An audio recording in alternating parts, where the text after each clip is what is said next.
Yigit bir boy insonni qo'yini boqar ekan, kasb shu. Kelishilgan 5 dirham. 5 dirham evaziga qo'yini boqib berar ekan. Bir qancha muddat boqibdi. Qo'ylari soni ko'payibdi. Kunlar kelib, haligi qo'y egasi boy aytibdiki, tezda qo'ylarimni sot, pulni jamla.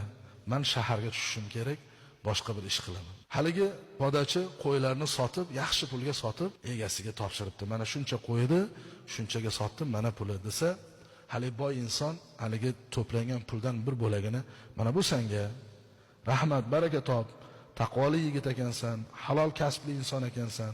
Sani deb qo'ylarimga baraka kirib ketdi. Yaxshi bir foyda qildim. Bu mendan senga evaz. Men endi sen bilan ko'rishmayman deb bersa, haligi yigit aytibdiki, uzr, men sizni pulingizni ola olmayman debdi. Nega ola olmaysan desa, chunki siz bilan biz 5 dirhamga kelishganmiz. 5 dirhamni berdingiz, haqqimni. Bundan ortig'i menga halol emas endi. Shunda birdan haligi boy inson